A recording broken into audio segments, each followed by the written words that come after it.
This is a deck that has huge potential to do massive amounts of damage, but there are obstacles that you have to get through to get there first. Welcome back to Advanced Elements, everyone. My name is Christian, and this video is a guide on how to build and how to play the newest addition to the DTR meta, Water Diana. So first, the deck list. I'm going to bring it up right here so you can have a look.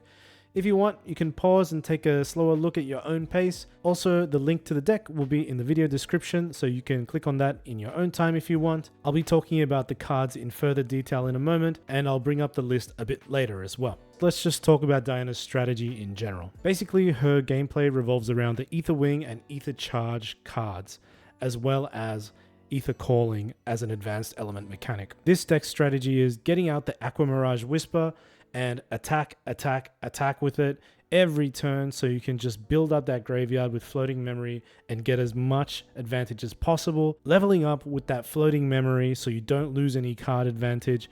And then once you reach the Astra element, start glimpsing and start loading up your bow with advanced element ether charges for even bigger amounts of damage. A few things that we need to talk about. The first being Ether Wings. Ether Wings only come from the material deck. They are not in the main deck. Honestly, I would recommend at least 3. You never know what's going to happen throughout the game.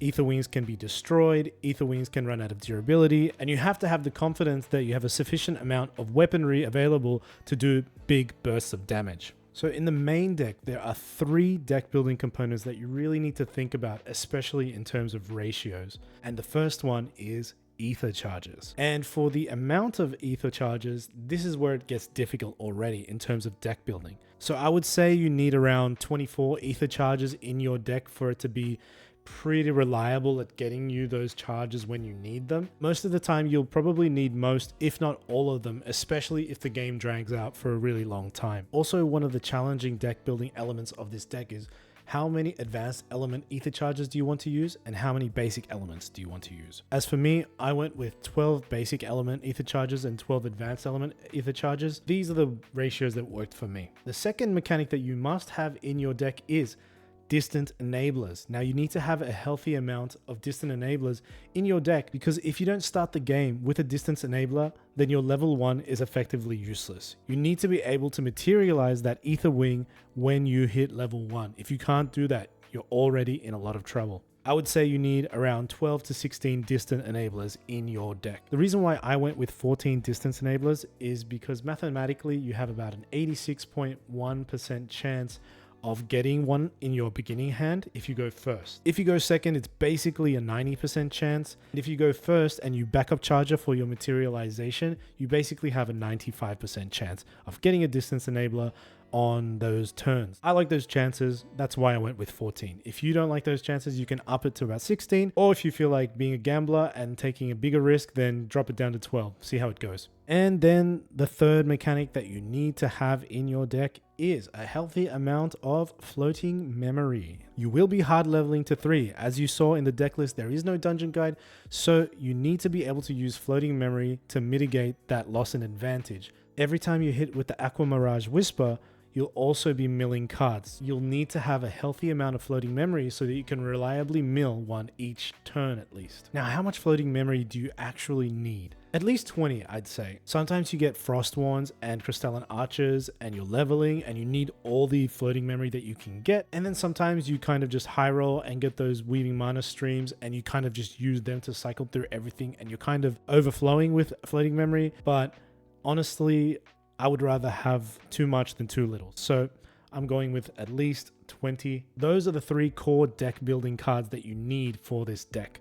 It's actually really hard to get a healthy balance between all 3 of them without it feeling maybe too clogged or just not enough. You'll notice that there's not much space left over for other things, and that's the hard part about this deck. You really don't have a lot of space to work with for a bunch of other ideas that you have. To me, honestly, is more difficult than the gameplay itself, is this whole ratio with the deck building. Of course, everyone's got their own ratios. You work with what you're comfortable with, and yeah, that's it for the core deck building mechanics of this deck. Now that that's done, let's take a look at the individual cards themselves, starting with the material deck. Looking at the champions, of course, we're going to be Spirit of Water. Then, of course, we're going to be Diana level 1, 2, and 3. Her level 3 is actually, honestly, not that great. It's pretty underwhelming. The Glimpse 2 effect is probably the most used effect I have on her.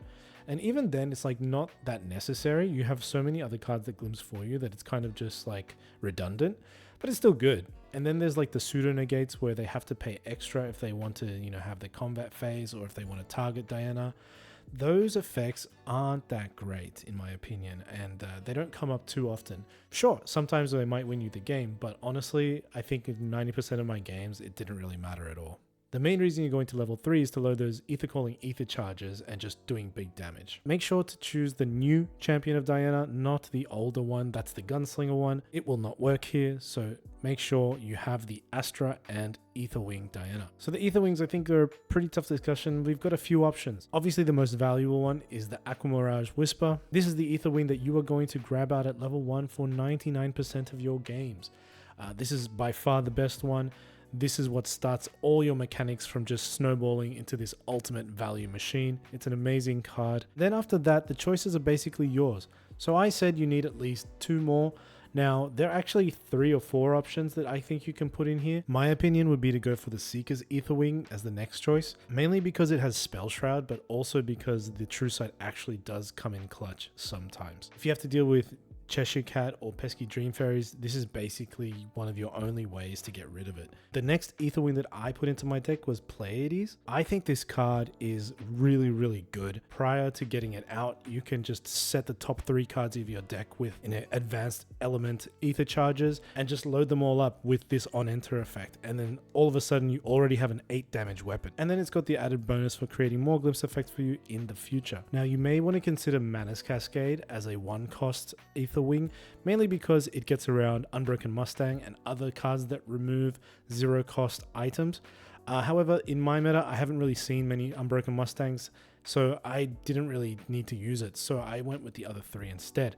However, if you're seeing a lot of them in your meta, I would recommend bringing this out. Then there's Treveria Dream. This is a more aggressive ether wing. I think it's actually pretty decent. It's a shame it doesn't have Spell Shroud because this is, I think, what holds it back the most. However, I still think it's worth considering if you want to go really aggressive and kind of cut out the advanced element stuff and just focus on loading a bunch of basic element ether wings and just putting up some allies onto the field. I can see that, but I haven't really tried it out. And then finally, there's Radiant Vega, the ultra rare of the DTR set. I actually thought it was decent to start off with. 1 mana, 2/5, can negate things depending on how many charges are in it. But the biggest problem is when you shoot this ether wing, it immediately lets go of all the ether charges in it. So in that moment when your opponent reacts during the combat and plays a card that counters your attack, guess how many ether charges you have in Radiant Vega? That's right, a big fat 0. So you can't negate anything when you attack with it. Based on that fact alone, this card is bad. Now you could just have it there sitting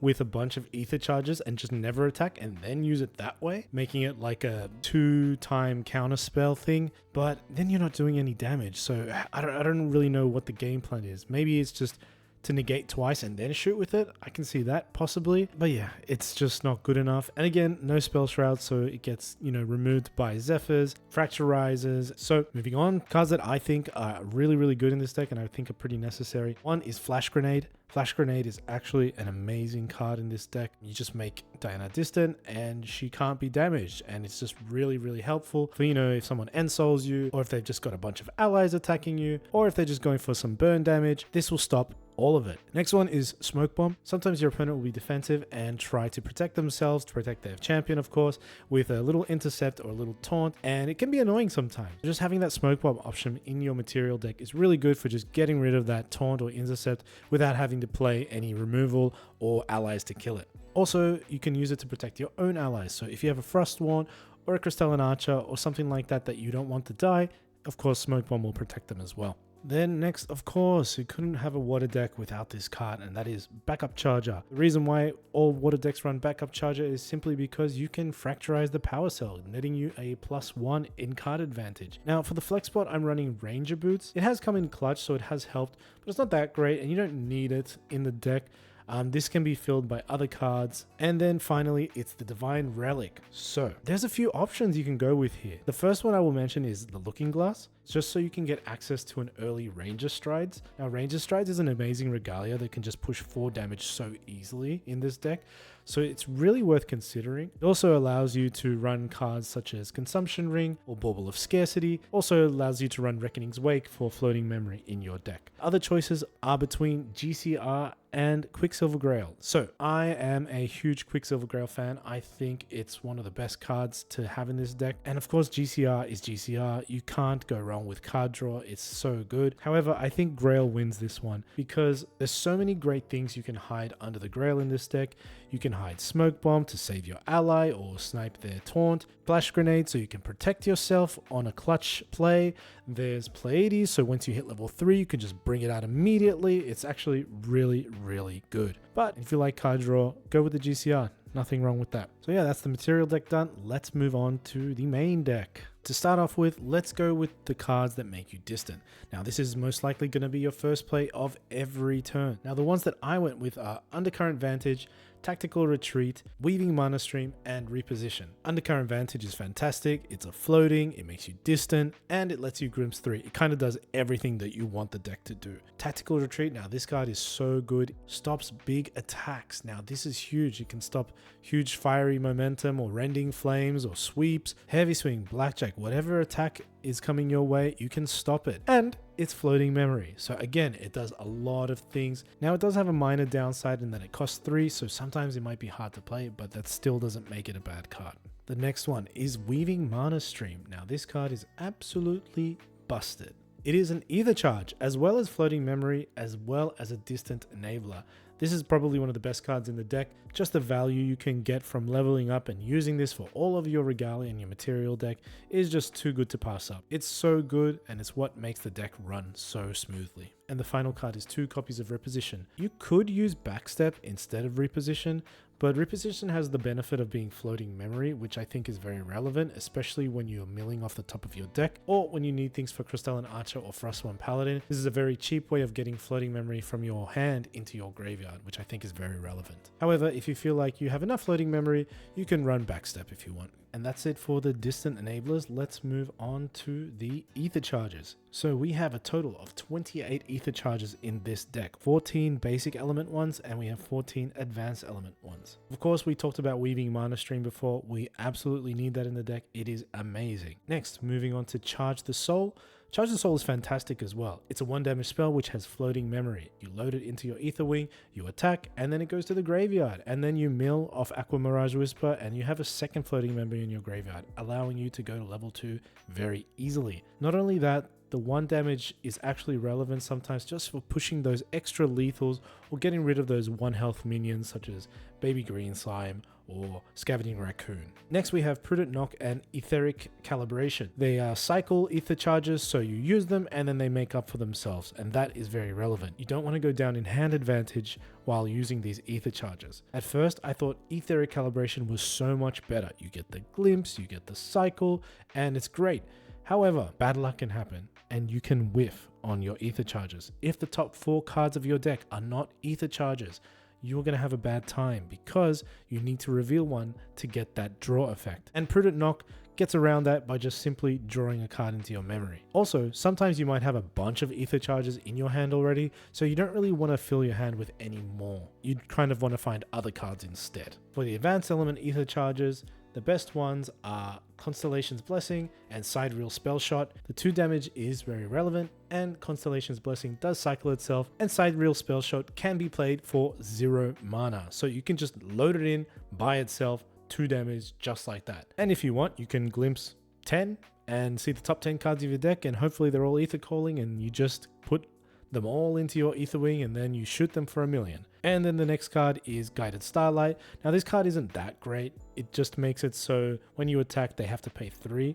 But typically they will have the influence for this. We are in the Rail meta, so people have a lot of cards in their hand, but it is still an Ether charge with Ether calling. So if you glimpse it off the top of your deck, you can load it into your Ether Wing. And that's why we are including it in the deck. And finally, we have Vanishing Eclipse, simply because it has Ether calling as well. So when you glimpse it, you can load it back in. Yes, you can use it as an effective removal spell for an ally. However, once you use it, it does not load into your Ether Wing. So that is something that makes it worse than the others. There are 10 allies in this deck, and the best one in my opinion is, by no surprise, Frostborn Paladin. Now, this is just a solid 3 mana 3/4 that draws you a card, protects you, does damage constantly, is hard to get rid of, and is just a great card overall. What you typically like to do is you'll have a floating memory in your graveyard, typically for becoming distant on level 1, then you'll attack with the Ether charge, put a second floating memory into your graveyard, and then you can just eat one of them with your Frostborn and just hit for damage or protect yourself. Very solid play for turn 2, so that's why Frostborn Paladin is in the deck. There's also Crystalline Archer, which is an amazing card too. Some people prefer it over Frostborn Paladin. That's how I felt at the beginning. The main difference between Frostborn and Crystalline is Frostborn only needs to eat the floating memory once, and that's it. Crystalline needs a constant amount of floating memory for it to be relevant. That's why Frostborn, in my opinion, is superior. However, the 2 costs for Crystalline Archer is very relevant. There are times when you'll have 2 in your hand and you can just go out for 8 damage and just get surprise lethals out of nowhere. Or if you need to kill a 4 health ally on the opponent's side of the field, still very good. And then finally there's Alacritus Huntress. So this card I've been on the fence about for a while. It's decent. Sometimes you'll get hands where you have only Advanced Element Ether charges or Weaving Mana Stream. I also mentioned before that Weaving Mana Stream can't be equipped from your hand onto an Ether Wing. However, Alacritus Huntress helps. You can load Weaving Mana Stream and Advanced Element Ether charges immediately with her effect from level 1, and that's very helpful sometimes. And it's basically just like a hasty messenger. You just draw a card and she's a 2/2. Maybe she'll become a 4/2 if you make her distant. However, I don't think that's going to come up very often, if at all. And also pushing in that extra 2 damage can be helpful. Now, you don't run too many of them because you kind of get clogged on allies sometimes. You're running Frostborn, you're running Crystalline, and you're running her. You might have an abundance of allies, and it's kind of hard to play more than one on the same turn. So you just don't want to have too many of her. And last but not least, let's have a look at the other cards that are remaining in this deck. First things first, Fracturize. This card has been a staple in Water for so long, and it will continue to be a staple until foreseeable future. So it combos with Backup Charger. Just turn your power cell into a fractal, get that advantage, get rid of that sensor that everyone is running nowadays thanks to the Rail meta. If they have a sensor of Restful Peace on the field and you don't have Fracturize, you're going to feel sad. You're going to feel really, really sad. Then there's the Negate package. I'm running 3 Frozen Dismissal and 3 Frostbind. These are pretty big flex spots, so you can cut them for whatever you want. I do believe having some amount of negates is necessary. Frostbind isn't that great, to be honest, but it's still decent enough that it can still do some damage when people play into it. And Frozen Dismissal is still a fantastic card. You can use it to negate Dungeon Guides, to negate Mustangs, which is probably the biggest one. Mustangs are very dangerous for your deck. When they try to get rid of your Akmirage Whisper, it hurts, so run Frozen Dismissal to try and get around that. You can cut the ratios down to 2 maybe for this, or maybe 4 Frozen Dismissal and 2 Frostbinds. I can see that as well. But yeah, play around with whatever you feel comfortable with. And then finally, the last card in this deck, and that is Meteoric Volley. Now this card is fantastic when it works. So when you use it, it'll double all the ether charges in your intent, effectively doubling your damage. Fantastic finishing card, really, really good. Why are we only running 2? Well, because you only need really 1 to win the game. And you run so many glimpses in the deck that you kind of can afford to run only 2. Now, if you feel like 2 is not enough and you want to run 3, go for it. Even in the games where I do not see it, I don't really miss it too badly because I can still win the game regardless. Another card that I had in the deck before, but I chose to take out was Astrocyte. At the beginning, I thought Astrocyte was like a must keep in the deck because it's just so amazing. I mean, you're glimpsing, so why not get a free +1 off Astrocyte? It just makes total sense. But you'll notice that space becomes a huge issue, as well as your Astra count. You're running a lot of advanced element ether charges, so running 4 Astrocytes on top of that, plus your Meteoric Volley, it's kind of really hard to fit everything in without just bricking. Now, don't get me wrong, Astrocyte is a fantastic card, and if you want to run it, you can try running it. However, I just didn't have the space for it, so I had to cut it. Another card worth thinking about is Dungeon Guide. A lot of people have gone the route of totally foregoing Dungeon Guide simply because they have so much floating memory that they don't need it, and that's valid. And I think that's a good reason not to run it as well, so that's why we're not running it. However, there are some moments that you might want to consider Dungeon Guide in combination with Grail. Grail works really well with hiding the Pleiades, and your opponent might think, oh, you know, their damage is pretty capped at this point, and then suddenly you go from level 1 to 2, load a bunch of Ether Wings, you have a Pleiades under your Grail, and then you Dungeon Guide. Suddenly you're representing a lot of damage. Another thing to consider is when you are playing against those decks who run Censor of Restful Peace, and you can't access your floating memory, Dungeon Guide suddenly becomes a lot more appealing. That being said though, I don't think you need 4. Now for the side deck. There's a lot of options you can go with for the side deck. It really just depends on the meta that you're in. If your meta has a lot of magic damage or allies just going for your face, consider running Safeguard Amulet or Tariff Ring. Those are both always solid cards. If your meta has a lot of negation with cards like Incap or Frostbind, or maybe there's Fractals with negation, maybe consider putting Spellwood Scepter in your deck to try and get that Meteoric Volley off more easily. If you know your meta's heavy with the Mustangs, maybe try running the 1-cost Ether Wing in your side deck. Or if you're versing a lot of Baleful Oblation CLs, Orb of Sealing does great work against that for getting rid of those 15 damage spells. As for main deck options, I think any card that gets rid of Censor of Restful Peace is a welcome addition to the side deck, so Unbroken Mustang can work for you, not just against you. You know, if your meta is heavy with a lot of big swing attack cards, Song of Frost does a great job helping you there. Other options include Snow Fairy. Snow Fairy, if there's a lot of allies, can be very helpful too. It's one of the few things that targets Cheshire Cat. Cheshire Cat can be especially pesky for this deck, and if you're not running the true side Ether Wing, Snow Fairy can kind of lock her down for you if you need to. If you need recovery in your deck, Zhangjiao and Fast Cure are both great options. Fast Cure with the added bonus that it's floating memory, so it already has some synergy with your deck. Another Ether Charge option is Drown in Ether. Now this is basically a 3 damage removal spell that loads back into your Ether Wing, so it's a good option to consider. Just keep in mind that it is a spell, so things with Spell Shroud do get around it. If you're looking for more floating memory, perhaps Undying Dreams might be an option. It has the added bonus of protecting your allies just a little bit more if you need to. If you know you're playing against a deck that goes pretty slow and into the late game, you might want to consider hard negates like Poised Occlusion or Astral Seal or even Imperial Accord. All of those are pretty great options if the game is going to go that long. Also, if there's a lot of End Soul in your meta, perhaps running Resolute Stand might be a good option. It will help protect you from all those swords and will keep you alive to hopefully kill on the crackback.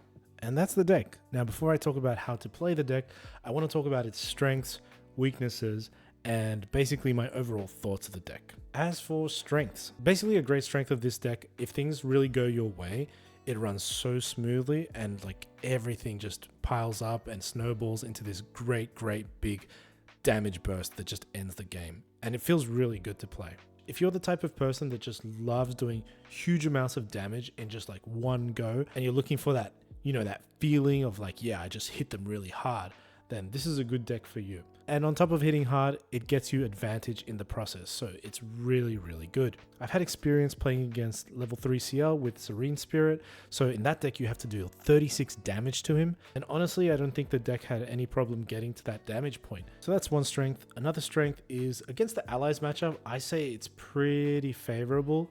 You know, you've got cards like Frostworn Paladin, you've got cards like Crystalline Archer that kind of one-shot their allies, you've got Smoke Bomb to protect them, all while you're going face with your Ether Wing.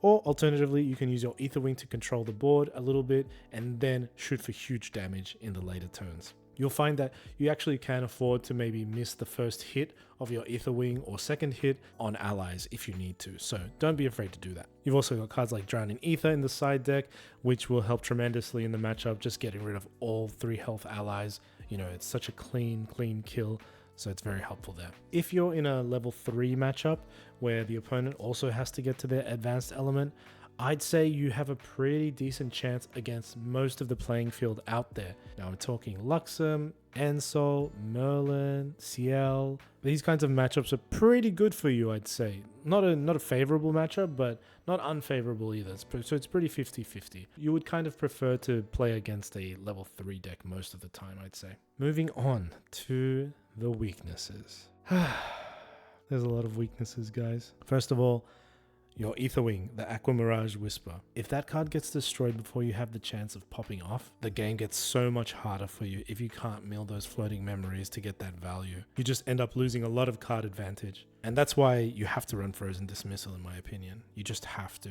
Because if it gets destroyed, you are screwed. The second biggest weakness, Sensor of Restful Peace. If this card is able to stay on your opponent's side of the field for like 2 or 3 turns, you've pretty much probably lost the game. And that's why I would also consider running Mustangs in the side deck. You just really have to kill that Sensor. Luckily, a lot of fire decks are playing Rile the Abyss, so those decks won't be playing Sensor. But if you're against a matchup that's kind of hating on the graveyard meta, then this deck suffers a lot more than those Rile decks do. Moving aside from Sensor, other weaknesses include just other graveyard hate. For example, Scavenging Raccoon can just really mess up your day. Brackish Ludist is another one. It feels really bad when you attack with your Etho charges. They all go into the banishment because Brackish Ludist is on the field. And Win has a slew of other graveyard hate cards that they can just use and just continue to control your graveyard, not giving you value at all. It's a really hard matchup if they have the right cards for it. Also, even though the Aetherwings have Spell Shroud, there's nothing stopping Baby Green Slime from just ruining your day as well. Now at the moment, Slime Sylvie and Wind Gorger aren't the most popular decks, so you might not be seeing it thankfully, but it is worth considering to put out there because it is annoying. Another weakness is specifically Cheshire Cat. Cheshire Cat is an extremely annoying card for this deck, mainly because it has Spell Shroud and Stealth, so your allies can't kill it, and all of your Ether charges are spells, so they can't touch it either. Your best bet is using something with True Sight. So as I mentioned before, running Seeker's Aetherwing is a pretty big benefit here. Aside from that, the aggro matchup, it's not as bad as I think it is. However, I do think it is unfavorable. They can just put out a lot of damage. However, you do have some tools to stop them in their tracks. Frostbind and Frozen Dismissal go a long way in these matchups. You got Tactical Retreat, which just saves you a lot of health sometimes. You've got Fracturize to frack their weapons. Charge the Soul can be used to ping their 1 health units. And you got Frostworm Paladin, which is an interceptor. Not only that, but you also have Flash Grenade. Flash Grenade is like the best card in this matchup. So these things can be really helpful in the matchup. Sometimes you can just outrace them, and if you have the right hand, you can hit for 3 damage with your Aetherwing, maybe 4, then hit with a Crystalline Archer. You've already done 8 damage to them. Typically, there's still a Spirit, so it's definitely manageable. And then there's the usual, you may brick. And this deck, if you do brick on, say, like a Distant Enabler, or you don't get an Ether charge that you can equip onto your bow, it can be really bad sometimes. Another weakness that you might encounter is playing against Fire Rile decks. If they high roll off their Rile and get their floating liminal into like Creative Shock, into another liminal, it can be really hard to win those matchups simply because the card advantage is way too big. You'll see that in this deck, you don't have a lot of card advantage most of the time. It's not by any means small, but it's not by any means large either. There might be times when they have 10 cards in hand and they can Dungeon Guide, and you've got this Frozen Dismissal and Frostbind just sitting in your hand like, I can't really negate it. And I probably won't be able to negate anything because they just have too many cards. And there's one deck that is playable right now that I think is a huge counter to this deck, and that is Wind Tristan. Getting the shadows onto the field basically means that your Aetherwing is never going to hit their face ever again. I haven't really thought about ways to figure out how to beat that yet, but if you have any ideas, let me know in the comments below. I'd like to hear them. I would add one more weakness to the deck. If you are not a strong player in terms of knowing what to glimpse for, what to put to the bottom of your deck, what to put at the top of your deck, what to arrange in what order, or if you want to avoid thinking that hard constantly, then you might want to consider a different deck because you're going to be glimpsing every single turn. And while sometimes it might be very easy to know what to glimpse on top, sometimes it could be very difficult and you have to make the right call at the right time. Little choices go a long way in this deck. And so that's it for the strengths and weaknesses. My overall thoughts are this deck is in a bit of a rough spot at the moment. There's a lot of ways to counter it, so you have to be prepared to fight those counters. Thanks to Rile the Abyss, graveyard hate decks are probably going to be a thing in the future, and this is going to get affected by it. But if that's not the case, if you've got a bunch of Rile decks running around and a bunch of aggro decks running around, and there's no wind in sight, this is probably a decent option. I would say the power level of this deck overall falls short of tier 1 though. I would put it firmly in the tier 1.5 to tier 2 category. This is the type of deck that if you're lucky and you make the right meta call, it might be able to take a win in a big tournament. However, the chances of that are probably pretty low. That being said though, for your local metagame, I think it's fantastic. It's a really fun deck to play. You just hit people really hard and you just laugh at them. It's great. And of course, it's Diana. So if you like Diana and you're a big fan of her, this deck is a fantastic choice to play. So yeah, those are my thoughts. That's basically the deck building aspect done for the video. All right. So now let's move on to the how to play part of the video. Now I'm just basically going to talk about some card rulings, not just rulings, but also just guidelines to help you remember what you should and shouldn't be doing with the deck. First, you can load advanced element ether charges into your ether wings with Diana level 2 and with Alacritus Huntress. Another one is the distant mechanic. Please remember that when you are distant, when your turn ends, you stop being distant. If you become distant on your opponent's turn, then yes, you will stay distant on their turn and until it gets to your turn. But when your turn ends, you are not distant anymore. That includes allies that become distant too. If Censor of Restful Peace is on the field, you cannot use Frostborn Paladin or Crystalline Archer's effect. With a lot of these ether charges, they say you may load them, so you don't necessarily have to load them. If you want to, for example, charge the soul, to have an ether wing out, you can still do so and just send it to the graveyard. Next, with Weaving Mana Stream, please note that you cannot load it when you use it to become distant. It can only be loaded when it is used as floating memory, and that does not include Frostborn Paladin or Crystalline Archer's effect. So that's just the material deck. With Weaving Mana Stream as well, let's just say you don't have an ether wing out on the board at the moment and you materialize a 1-cost ether wing. In this case, let's just say Mana's Cascade. If you banish Weaving Mana Stream for the materialize of Mana's Cascade, you would think that it would load into Mana's Cascade. However, with the way timing of rulings works, the Mana's Cascade is actually not technically on the field yet while Weaving Mana Stream's effect has activated. Weaving Mana Stream misses the timing. It doesn't equip onto the ether wing. Next, Side Reel Spell Shot. Don't forget this card costs X. You can use any amount of cards to activate it, including 0. So you can just pay itself and it will load into the ether wing. Next, with Tactical Retreat, just note that if you do happen to end the combat phase when you activate it, then all cards in the stack will also become banished and negated. Also keep in mind that includes your cards that you activate in the stack as well. This is an older one, but it still could be relevant.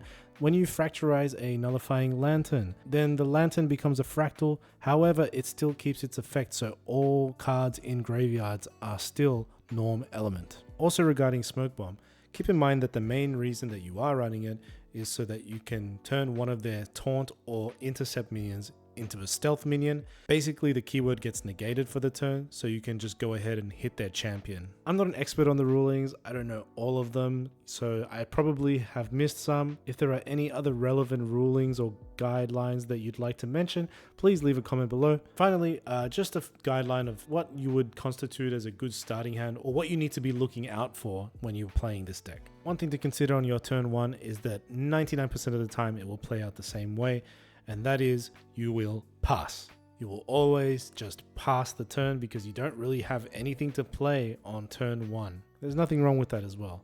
You just basically want to become distant on turn 1. The first thing you need is a distant enabler. If you've got one of them, fantastic, you're off to a good start. That means you can level up and get your Aqua Mirage Whisper. Now, if you cannot become distant, then the next best play is to backup charger. Next, do you have an ether charge that you can equip into your ether wing?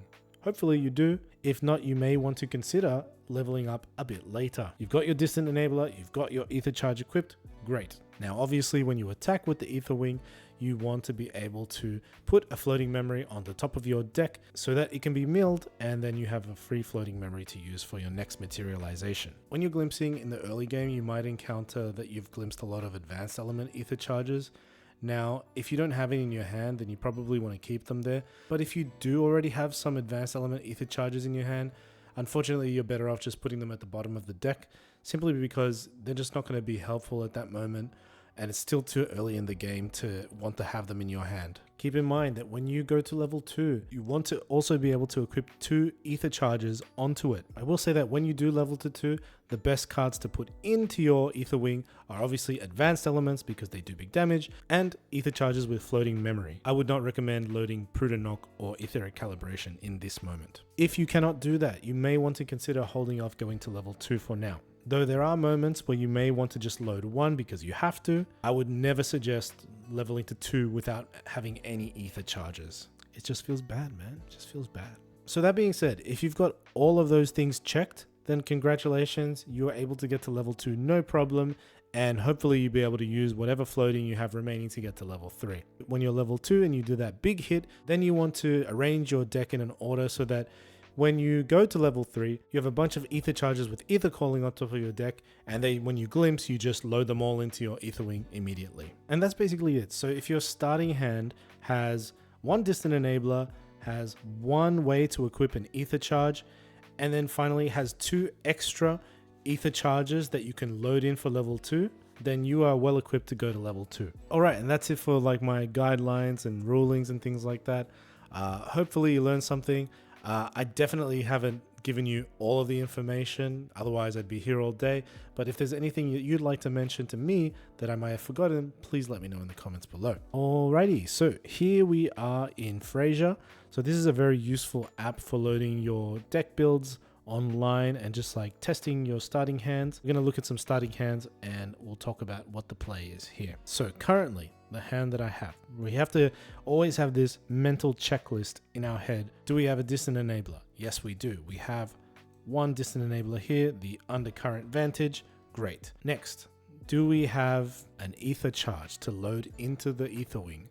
And at the moment, it looks like no, we do not. We do not have any way to load an ether charge into our ether wing. So that could be a problem. However, we are glimpsing 3 with undercurrent vantage, so that might help us. Now the problem of using undercurrent vantage is if we don't get a way to load our ether charge in the top 3, then we might have a problem because we just used our only distant enabler and we're kind of forcing ourselves to go to level 1 without an ether charge. Now, that's a bit awkward, but what can you do? Sometimes it happens. Or you can just play it safe for now and forego the undercurrent vantage and go into a backup charger into Fracturize. However, if it is a matchup where Fracturize might be more important than just freezing your own power cell, then maybe consider holding on to it. Anyway, just for science's sake, I'm just going to load undercurrent vantage, see if we get lucky. So the question here becomes, what do you put down to pay the cost of undercurrent vantage? Because you're essentially going -2 here for the time being. You are using undercurrent vantage and you are banishing 1 card from your memory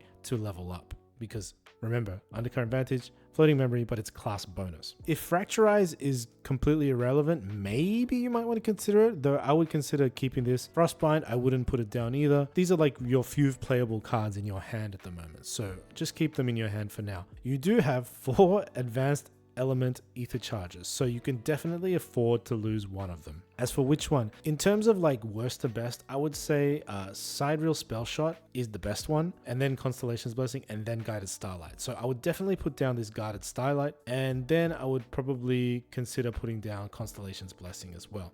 Now you might disagree with me and think that Sidereal Spell Shot is worse than Constellation's Blessing simply because you can use this to cycle, and that's a fair point. And I wouldn't argue against it, but I feel like this one might be a bit better. So I'm putting it down, using my undercurrent vantage, and then we glimpse 3. So I'm just going to have a look at the top 3 cards of my deck here. Great. We did find an ether charge that we can load. It's right here, the Prudent Knock. Fantastic. We do want to be seeing that, and we're going to put it on top of our deck. Not only that, we also have this floating memory, this tactical retreat that we can use to guarantee that we mill a floating off of the Aqua Mirage Whisper. Great. And we also have the Crystalline Archer to push for some damage if we want to. I would recommend keeping it on top. So I like all 3 of these cards. I think they're all good to keep on top. As for the order, you definitely want to draw Prudent Knock immediately. Keep in mind that Prudent Knock will also draw a card into your memory. You do not want to be drawing this into your memory. One thing you may want to consider is if Tactical Retreat is a relevant card for you in this matchup, you may not want to mill it. In which case, you might want to consider putting the Archer down to the bottom and keeping this so that when you Prudent Knock, you draw it into your memory. And as you can see, there's a lot of ways to think about how to mill, how to order your things. Let's just act like Tactical Retreat isn't relevant. So I'm going to put that on top, then this on top, and then this on top. Great. So Undercurrent Vantage is in there, and we're going to level up. So we're going to banish 1 card. We got the Guided Starlight, so that's lucky.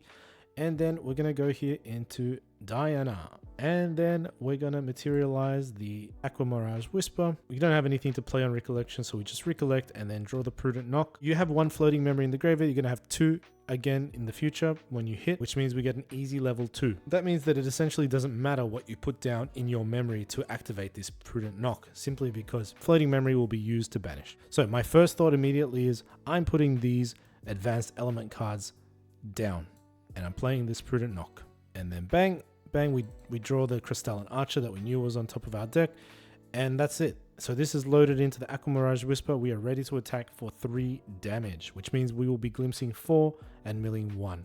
Now, we still have enough mana here to play Frostbind or Fracturize. So if they do get out a Center of Wrestle Piece, we have the answer for it. Fantastic. Or if they try to go all in on something, we can Frostbind it. Great. Now, let's just imagine this Fracturize was not here and they got out a sensor. It'd be pretty rough. So then you might want to reconsider what you're doing the next turn. You might want to just go into backup charger and try to fish for that Fracturize as soon as you can. So let's attack. Boom, we attack. We lose a durability. Let's just put this at 2 durability. Prudent Knock goes into the graveyard. We deal 3 damage and we glimpse 4. 1, 2, 3, 4. We're going to leave this Tactical Retreat on top because we know we're going to mill it. And then as you can see, wow, we're drawing a lot of advanced element ether charges here, which is not particularly great. You want to keep them in the deck so you can ether calling them. It's still a bit early to be having these cards, so I would consider just putting these at the bottom of the deck. Some people may disagree, but I think it's just too early. You'll see when you go to level 2, you're going to load these 2 ether charges and you're going to draw essentially 3 new cards in the next game. And you don't want to draw more advanced element things yet. You kind of want to draw other stuff. Now the question becomes, do you want to draw another Tactical Retreat on your turn? Maybe, maybe not. It depends on the situation. I'm just going to keep it on top for now just in case. And then that's it. So we have 2 on top, then we reveal the top one, and then that goes into the graveyard. You'll also notice that I put 2 of the advanced element ether charges into the memory. So that's because when you banish to go to level 2, you're going to load 2 ether charges into the Aqua Mirage Whisper. They are here. So they're going to get loaded here like this. And then you're going to draw 2 into your memory like this. Let's just say I didn't put these 2 Sidereal spell shots into the memory. Let's just say I instead put, for some reason, Frostbind and Fracturize. You shouldn't do that. But let's just say I did. Now what's going to happen is when I hit level 2, I can still equip these, but you're going to see my hand size just drops. So these get loaded, fantastic, but now I only have 1 card in hand, and now I'll draw into memory. This is something you definitely need to do correctly so to avoid making like silly mistakes, because these little things do matter. We drew 2 new cards, we're going to recollect, and then we draw. So this is our hand right now, and then basically you're free to play the game however you want, depending on the situation. And that's it. That's a small little guide on how to play the deck. I'm curious actually, now that you're looking at this hand here, how would you proceed from here? But yeah, that about wraps it up. So hopefully you learned something about the deck building, about the gameplay process with Diana. She's a really fun champion that can get her wins in. It's just that she just has a lot of obstacles that she has to get through. Thank you for watching. I hope you learned something, and I'll see you in the next one.